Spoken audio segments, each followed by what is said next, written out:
بسم اللہ الرحمن الرحیم. درس معاشرتی اور تین درس ہمارے الحمدللہ مکمل ہو گئے. یہ چوتھا درس ہے. مجھے بھی تھوڑا سا یاد دلا دیں کہ پچھلے ہفتے کس موضوع پہ ہماری گفتگو ہوئی. فرشتوں کی موت کے اوپر فنا ہو جانے پہ جی اسی پہ ہم نے بس کو روکا تھا. جی جی پہلا موضوع یہی تھا فرشتوں کی موت کے معنی کیا ہے. اس پر میری بات ہوئی اور اس موضوع پر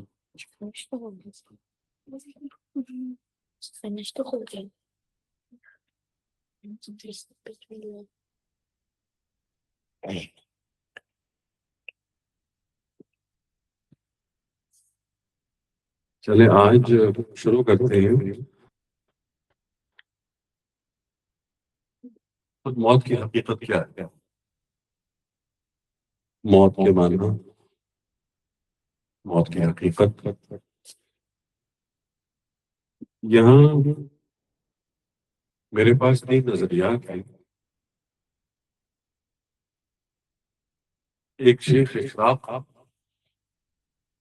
جن کو سہروردی کہتے ہیں، اور پھر ابو علی سینا جن کو شیخ مشا کہتے ہیں،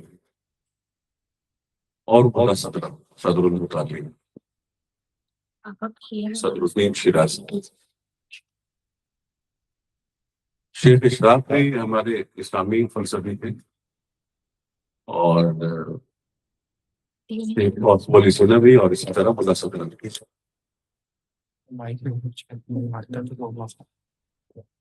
تو یہ جو روح کا یعنی ایک غیر مادی وجود کا جسم سے الگ ہونا ہے، یہ کس طرح سے، اس کی کیفیت کیا ہے. یہ موت کے وقت چونکہ یہ جدائی شروع ہو جاتی ہے اور جو رابطہ ہے دونوں میں، جو تعلق ہے وہ منقطع ہو جاتا ہے، رابطہ نہیں رہتا. شاید بہت ہی خفیف، بہت ہی نازک رابطہ برقرار رہے، وہ ایک باہر الگ موضوع ہے. لیکن موت کے کیا معنی ہے؟ شیخ اشراق سے شروع کرتے ہیں، جناب سہروردی سے. ان کا جو فلسفہ ہے وہ ہے فلسفہ نور، یعنی ان کے پورے فلسفے کی بنیاد نور پہ ہے. یہ کہتے ہیں کہ ہمارے جسم اور روح کا تعلق ایک سوار اور سواری کی طرح ہے. یعنی اگر سواری گھوڑا ہو مثال کے طور پر، تو کیسی کیفیت ہوتی ہے، کیسا تعلق ہوتا ہے.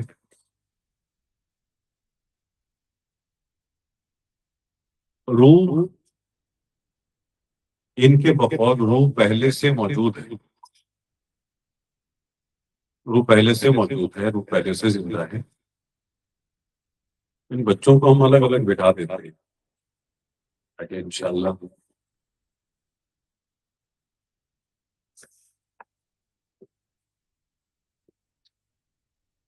اور جب وقت ہوتا ہے وہ عین وقت بہرحال معین کوئی وقت ہم نہیں بتا سکتے. احتمال ہے کہ حمل کے دوران یعنی پریگننسی کے دوران ایک وقت وہ آتا ہے کہ جب اس روح، جو روح پہلے سے موجود ہے، شیخ اشراق کہتے ہیں، جو روح میں اور جسم میں رابطہ برقرار ہو جاتا ہے. اور موت کا پھر یہاں کیا مطلب ہوگا؟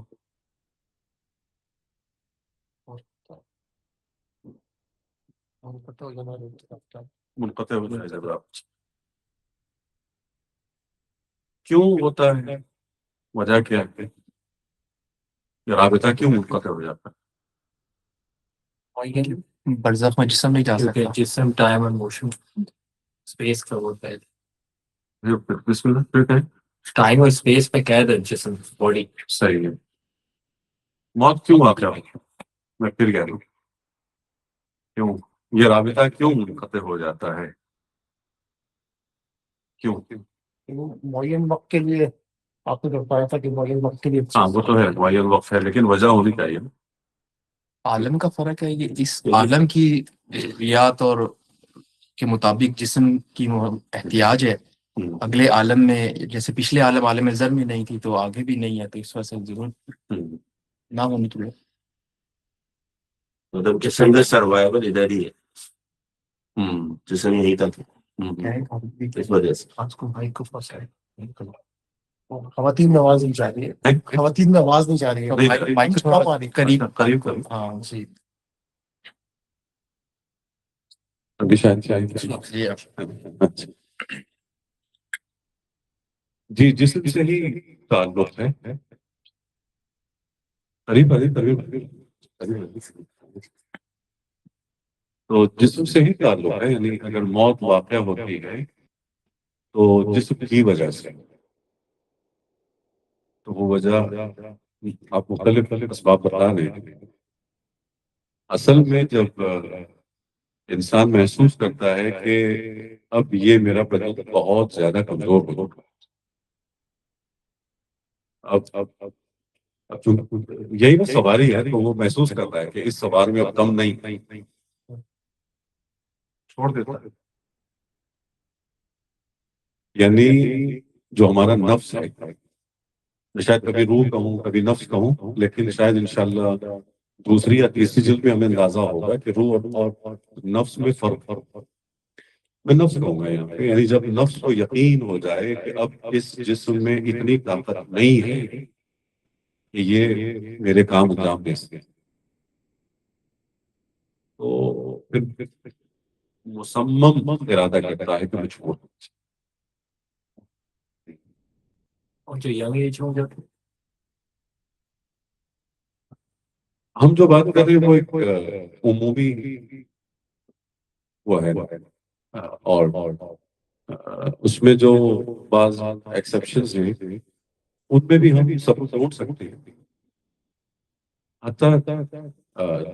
جو اطفال ہیں بچے ہیں, ان کا نفس بھی اتنا قوی ہوتا ہے کہ وہ سمجھ لیتے ہیں کہ اس جسم میں اتنی طاقت نہیں ہے. یہ شاید کتاب روح مجرد میں علامہ لہنانی لے کے آتے ہیں, بچوں کے نفوس کے حوالے سے بہت اچھا مطلوب کرتے ہیں. جی یہ شیخ اشراف کا نظریہ ہے کہ روح پہلے سے موجود ہے اور حمل کے دوران ایک خاص وقت میں ان میں یہ تعلق بن جاتا ہے, اور پھر اس حوالے سے موت کیا ہے. بو علی سینا کیا کہتے ہیں, روح اور جسم جو ہے وہ ایک ساتھ متولد ہوتے ہیں, ایک ساتھ پیدا ہوتا ہے. یہی کہتے کہ روح پہلے سے موجود, اور سب مسلمان ہیں کوشش یہ کرتے ہیں کہ قرآن روایات کے سامنے رکھ کر گفتگو کریں, اور لیکن فرق ہے. ایک مفسر پہ مفسر محدث حتی متکلم جو تھیولوجی والے ہمارے, ان میں اور فلسفر میں بہرحال ایک فرق. فلسفرز کوشش یہ کرتے ہیں کہ جو بات کہیں وہ عقلی دلیل کے بنیاد پہ ہوتی ہے, وہ صرف روایت پر ہی رہتی ہے. تو ایک کہتے ہیں کہ روح اور جسم دونوں ایک ساتھ پیدا ہوتے ہیں. انہوں نے کیا کہا, جسم اور روح کا رشتہ کس طرح سے ہے, مثال کیا دی شیخ سروردی. یہ کہتے ہیں کہ روح کی مثال ایک کبوتر کی طرح, اور جو عالم بالا سے تنزل کر کے اس مادی جسم سے مرتبط ہو جاتا ہے، اس کا رابطہ بن جاتا ہے، اس کا تعلق بن جاتا ہے. اور پھر مسئلہ یہ ہوتا ہے کہ پھر یہ نفس یہ سمجھنے لگتا ہے، یعنی اتنا یہ رابطہ مضبوط ہو جاتا ہے، اتنا عادی ہو جاتا ہے اس جسم کے کہ یہ سمجھنے لگتا ہے کہ میری حقیقت یہ جسم ہے.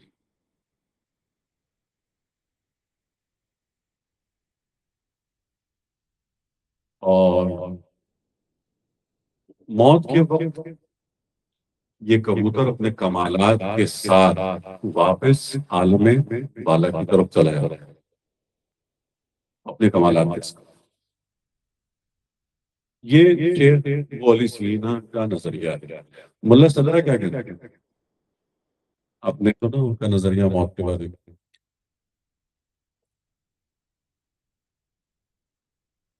ملا صدرہ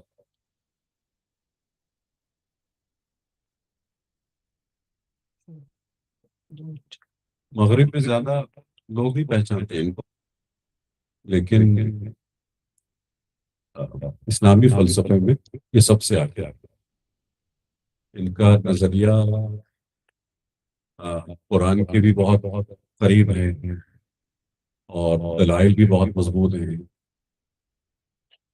اور ان کے فلسفے کا رنگ جو ہے عرفانی بھی ہے.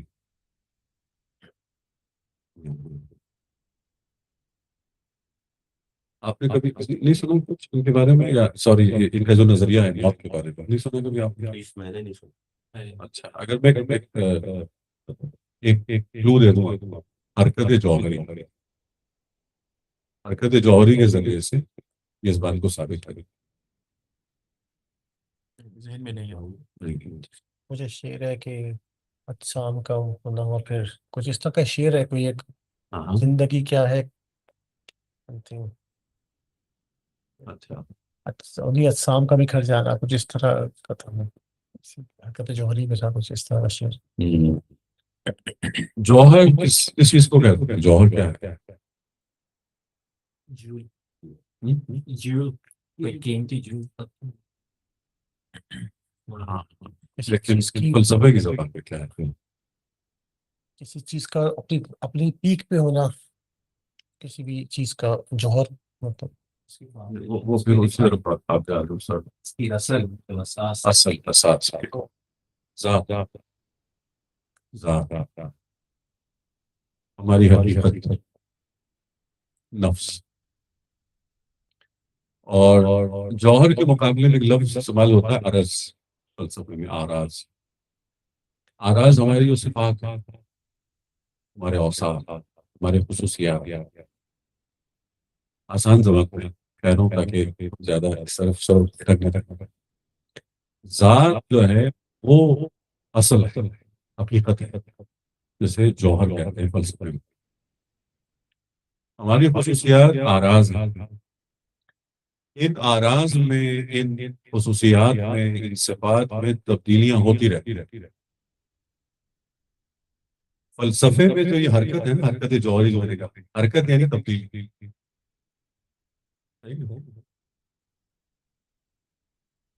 ملا صدرہ سے پہلے سب یہ کہتے تھے کہ اوصاف میں تبدیلی ہو سکتی ہے، ذات میں تبدیلی نہیں ہو سکتا. نہیں. ان کی دلیل یہ ہے کہ اوصاف کی تبدیلی ہی بتلاتی ہے کہ ذات بدل رہی ہے. یہ ان کی دلیل ہے. اس درس میں نہیں ہے، میں کوشش کر رہا ہوں ذرا بنا کے پھر ہم اس طرف آئے. خود علامہ دینانی اس قدر ٹیپ پہ نہیں جا رہی.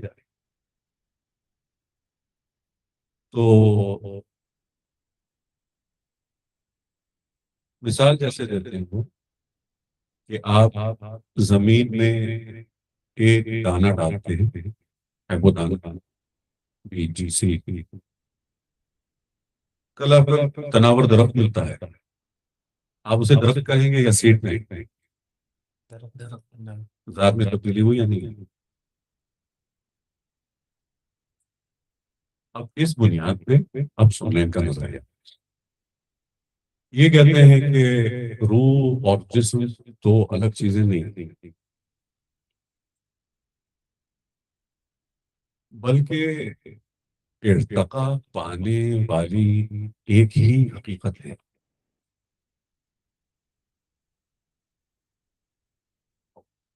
نطفہ پہلے نباتی پلانٹس کی صورت، پھر حیوانی، اور پھر عقلانی زندگی حاصل کرتی ہے.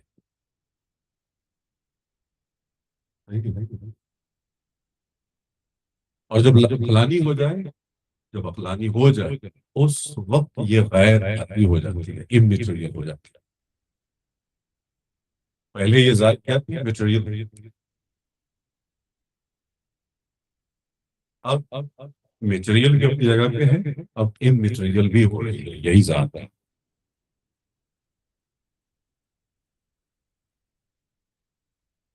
پھر وہ کہتے ہیں کہ اب موت کی مثال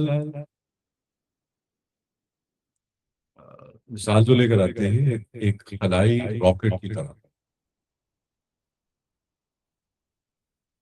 کہ جب بلندی پہ یہ راکٹ پہنچ جائے تو پھر جو نچلا جو خاکی اور جو مادی حصہ ہے اسے چھوڑ جاؤ،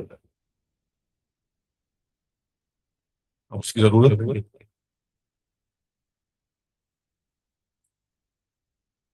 یہ تین نظریات ہیں، اور قرآنی آیات اور احادیث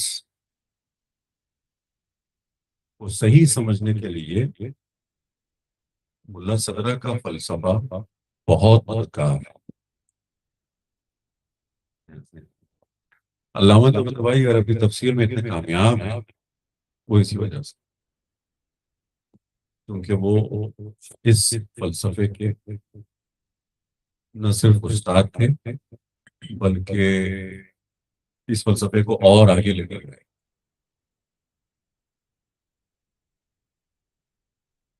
صلوات اللہ علیہ وسلم. اللهم صل على محمد وآل محمد وعجل فرجهم.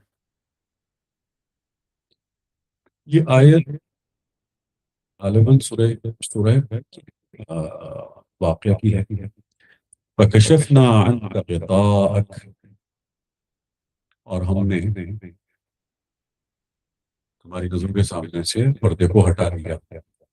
وَبَصَرُكَ الْيَوْمَ حَدِيدٌ، اب کیا ہو گیا جب پردے ہٹ گئے ہیں تو تمہاری بصارت بہت تیز ہو گئی ہے، بہت تیز ہو گئی. اب تم دیکھ رہے پردے ہٹ گئے. آیت یہ کہہ رہی ہے کہ آپ یہ نہ سمجھیں کہ عالم برزخ ابھی وجود میں آ رہا ہے، عالم قیامت بعد میں وجود میں آ گیا. نہیں، صرف پردے ہٹ گئے اور کچھ بھی نہیں ہوگی. یہ جتنے عوالم ہیں، یہ عالمین ہیں، یہ موجود ہیں. آپ کے لیے بس پردے ہٹ رہے ہیں.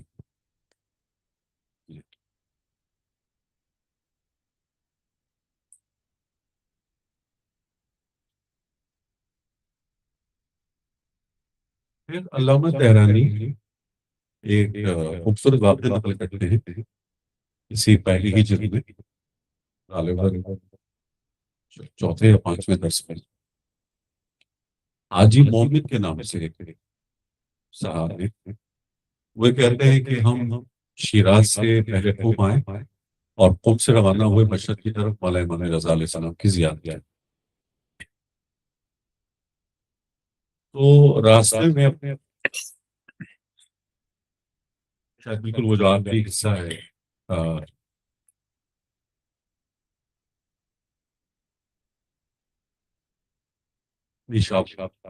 نشابور کے قریب تھے. انہوں نے دیکھا کہ ایک بزرگ ہیں جو پیدل جا رہے ہیں مشرق کی طرف. تو حاجی مومن نے کہا کہ ہم ان سے ریکویسٹ کرتے ہیں ہمارے ساتھ آ رہے ہیں. حاجی مومن خود بہت متقی سی، علامہ طحرانی ان کی تعریف کرتے ہیں کہ کتاب. تو یہ بزرگ آ گئے حاجی مومن کے ساتھ ہی بیٹھ گئے. اب وہ کچھ ایسی باتیں کر رہے ہیں کہ جو نارمل نہیں ہے، عام لوگ جو کرتے ہیں ان باتوں سے ہٹ. تو حاجی مومن سمجھ گئے یہ ہمارے نہیں. پھر جب یہ رکے نماز کے لیے اور کھانا کھانے کے لیے، بس سے اتر آئے،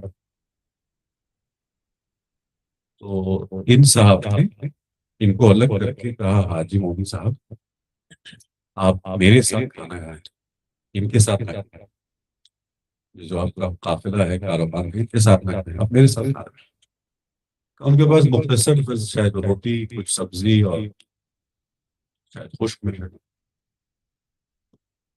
جب وہ کھا لیا ہم نے، پھر انہوں نے اشارہ کیا حاجی مومن اب دیکھو یہ کیا کھا لیا۔ میں نے اتنی دور سے تھوڑا سا غور کیا تو وہ نجاست کھا رہے تھے۔ حاجی مومن اب پریشان ہونے کی ضرورت نہیں ہے اور حیرت کا مقام بھی نہیں ہے، لیکن اب تم سمجھ گئے کہ میں نے تمہیں دور کیوں کیا ہے، رہو ان کے ساتھ کھانا نہ کھاؤ۔ تو ایک تو اس میں علامہ کہتے ہیں کہ اپنے کھانے میں احتیاط کریں، ایک انڈائریکٹ میسج، اور بطور خاص کیونکہ یہ کھانا شاید انہوں نے کہیں کسی ریسٹورنٹ سے لیا گیا، تو وہ دکھا دیا انہوں نے، اور پھر کہا بھی کہ مومن صاحب آپ یہی کھاتے ہوئے آ رہے ہیں۔ یہ ایک میسج، اس میں دوسرا میسج انہوں نے ان بزرگ نے حاجی مومن سے کہا کہ آپ ذرا میرے ساتھ چلیں، الگ تھوڑی سی دور، شاید ٹیلے کی طرح بلند مقام تھا، تو وہاں سے چڑھ کے ذرا سے دور گئے۔ کہا مومن صاحب میری زندگی ختم ہونے والی ہے اور یہ اللہ کا ارادہ تھا کہ ہماری ملاقات ہو، آپ کو میں ذمہ داری دے رہا ہوں، کفن دفن نماز سب آپ کے حق میں ہے، اور جتنا وہ خرچہ ہونا تھا وہ بھی انہوں نے دے دیا حاجی مومن صاحب۔ اور یہ کہتے ہیں بڑے سکون سے، حاجی مومن کہتے ہیں بڑے سکون سے وہ مشہد کی طرف رخ کر کے انہوں نے چند ایک باتیں مولانا سے بھی سلام کر کہ مولا بس اللہ کو منظور نہیں تھا، میں آپ کی طرف ہی آ رہا تھا، تو اس جسم کو زیارت کی توفیق نہیں تھی۔ یہ کہہ کے وہ قبلہ رخ لیٹ گئے اور دنیا سے گزر گئے۔ اب حاجی مومن کہتے ہیں کہ ہم پہنچے مشہد، علماء سے باتیں ہوئی، ان علماء سے ایک بزرگ عالم نے کہا کہ یہ عام شخص نہیں تھا، یہ ولی اللہ تھا،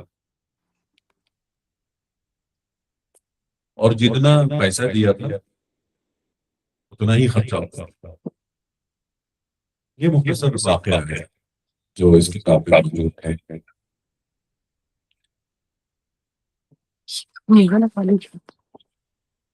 سوالات؟ وہی سینا والا جو ہم نے ان کا نظریہ بتایا، ایک دفعہ ریپیٹ کر دیں، مجھے وہ بات سمجھ ہی نہیں آئی کہ وہ روح اور جسم ایک ساتھ ہی کس طرح کے رہتا۔ مطلب میرا کانسیپٹ یہ ہے کہ روح تو پہلے وجود میں آ گئی، اس کے بعد جسم میں آئی دنیا میں، وہ کیا کہنا چاہ رہے ہیں سمجھ میں پا۔ ان کے نظریے کے مطابق روح معذرت اسی میں اگر سوال ایڈ کروں تو جب عالم ارواح میں خدا نے سوال کیا تو کیا وہ جسم سے سوال کیا کہ تمہارا رب کون ہے؟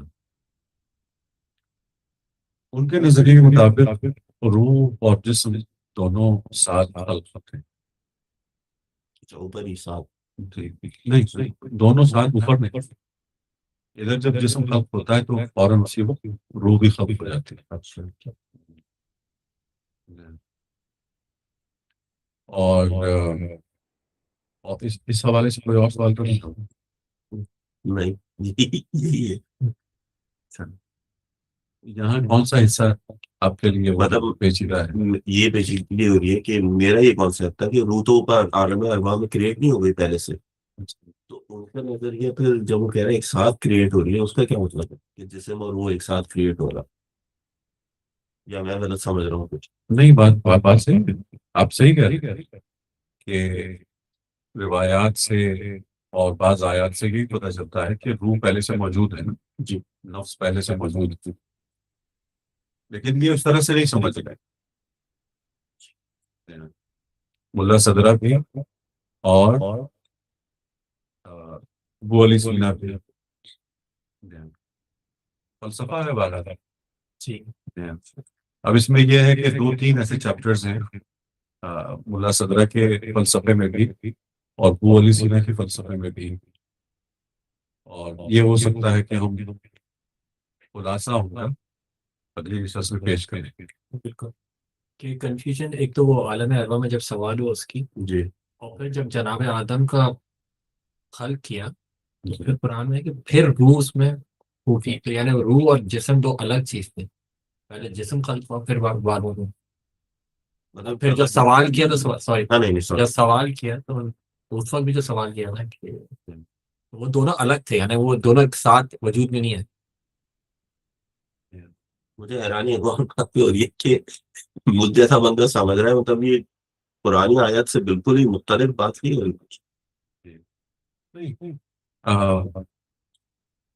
یہ حضرات جو ہے نا, یہ جب روح کہتے ہیں نا تو یہ روح کے مختلف تعبیریں لے کر آتے ہیں. آپ کہتے ہیں کہ یہ روح جب پھونکی گئی وہ کون سے روح؟ مثال کے طور پر نباتی روح تھی, حیوانی روح تھی, یا عقلانی روح تھی؟ کون سے وہ اس کو ڈیپ میں لے کر جاتے ہیں. بولے سے نا بھی اس بات کے قائل کہ روح پہلی ہی منزل پہ عقلانی نہیں تھی.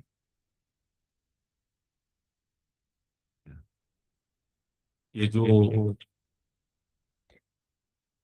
اس میں جو ترقی ہے یا ارتقا ہے وہ تو بعد میں,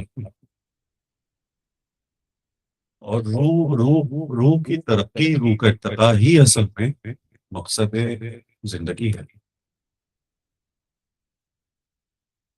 کہ ہمیں نباتی روح سے پہنچنا ہے عقلانی روح تک.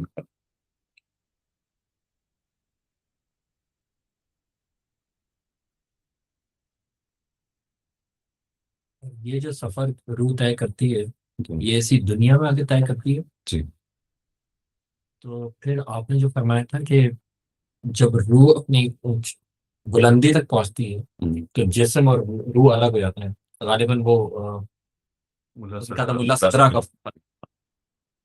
اس کی تھوڑی وضاحت کیجیے گا کیونکہ اس میں پھر ایک اور کنفیوژن کریٹ ہو گئی ہے. ٹھیک ہے, اگر وہ بلندی پہ پہنچ کے وہ الگ ہو جاتا ہے کائنڈلی اس کی وضاحت کریں پھر میں کوشچن کرتا ہوں کہ میں اس سے کنفیوز ہو رہا ہوں. میں آپ کو کوشچن کروں تاکہ مجھے پتا چلے کہاں نہیں, یہ اس بلندی سے کیا تعلق ہے کہ وہ بلندی میں جب پہنچتی ہے تو جسم اور روح الگ ہو جاتا ہے, تو وہ بلندی وہ کس ٹرمینالوجی پہ لے رہے ہیں؟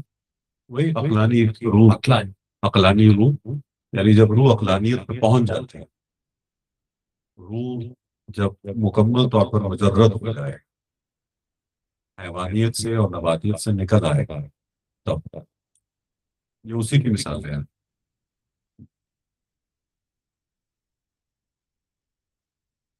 اور سوالات ہیں؟ اس کی تھیوری یا فلسفے کو اگر عملی زندگی میں لے کے آئے, روح ترقی کر رہی ہے, اس زندگی میں جو تبدیلی اور ترقی یافتہ روح کا فائدہ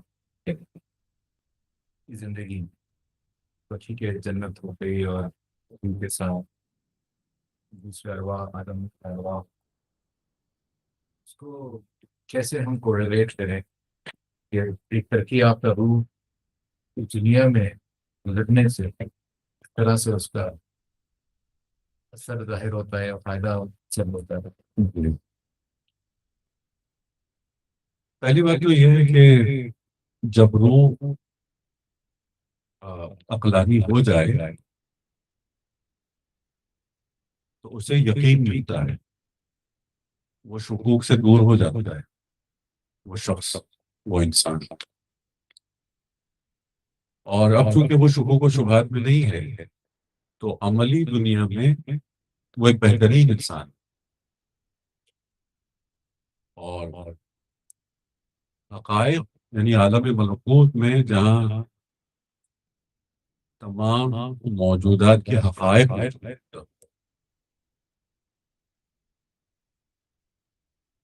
شاید غالباً مفتاح کا لفظ استعمال ہوا ہے، اصل اساس سب ادھر ہے۔ تو جب وہ اساس کو دیکھ رہا ہے، حقیقت کو دیکھ رہا ہے، اسی لیے اب وہ اپنی زندگی میں ایسی لغزشیں انجام نہیں دیتا کہ جو لغزشیں عام لوگوں کے لیے معمولی ہیں، لیکن اس شخص کے لیے وہ لغزشیں بہت سنگین ہیں۔ ان لغزشوں کی حقیقت کو وہ دیکھ رہا ہے۔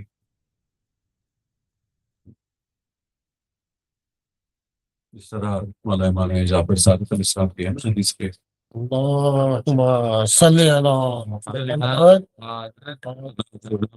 گناہ زہر ہے، لیکن مسئلہ یہ ہے کہ آپ دیکھ نہیں سکتے،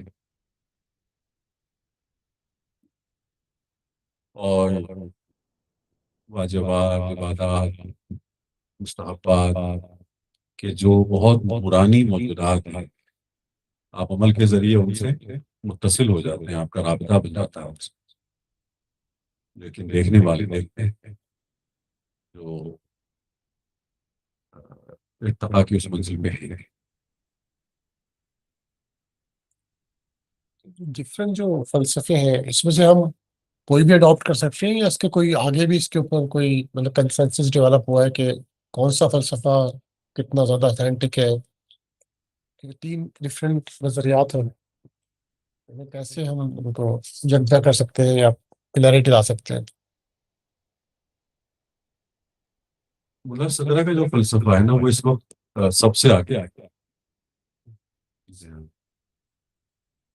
اور بہت سارے ایسے مسئلے تھے ملا صدرہ کے زمانے میں، شیخ اشراف کے زمانے میں، جو حل نہیں ہو سکتے تھے۔ ان کے جو وہ تھے مبانی فاؤنڈیشنز، ان کے ذریعے سے وہ حل نہیں کر پائے، جیسے مادہ جسمانی ہے، یعنی جسمانی قیامت، جسمانی معراج، حل نہیں کر پائے، لیکن حرکت جوہری سے ملا صدرہ نے حل کر دیا۔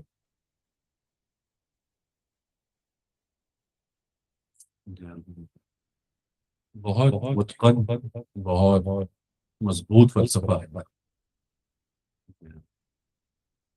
ہم یہ نہیں کہہ سکتے کہ قرآن کے عین مطابق ہے، لیکن کہتے ہیں قرآن کے بہت قریب بھی، ظاہری طور پر، باطنی نہیں، ظاہری طور پر جو ہم ظاہر قرآن کو دیکھتے ہیں۔ جب رسول اللہ سے لوگوں نے سوال کیا کہ روح کیا ہے، قرآن کی جو آیت ہے کہ نبی ان سے کہہ دو کہ یہ خدا کا امر ہے، تو ملا صدرہ نے اس کو کس طرح بیان کیا؟ ان کی پوری تفسیر نہیں ہے قرآن کی، جیسے انہوں نے سورہ الحمد سے لے کر والناس تک کی جو تفسیر ہے، ان کے نہیں کوئی ایسی تفسیر، مختصر ان کی ہے چند سوروں کی، پوری تفسیر نہیں ہوتی۔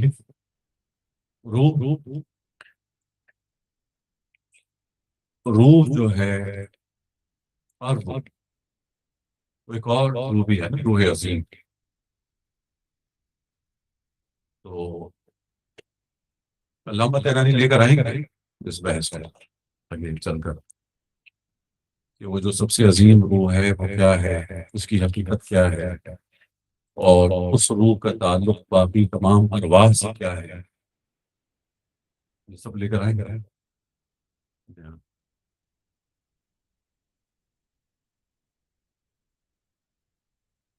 خلاصہ یہی ہے کہ وہ جو روح ہے، جب روح کے بارے میں پوچھا گیا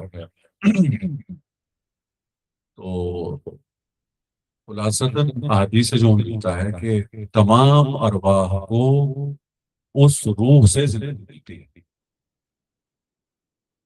وہ اصل ہے، وہ ایک ہی ہے، چونکہ روح یعنی روح کا مطلب ہے منشأ حیات، سب چشمہ حیات۔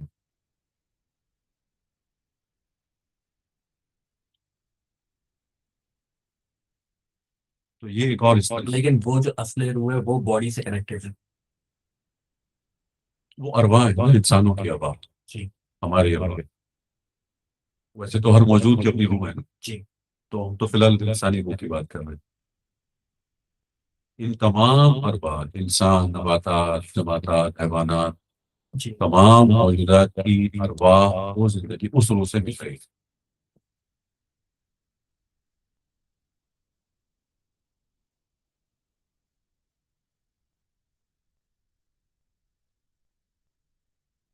ہمارے پاس ٹائم کم ہے ہمیں محمد صاحب ہمیں بھی کچھ نہ چاہیے کسی کو آسانی ہے سورہ فاتحہ پڑھتے ہیں.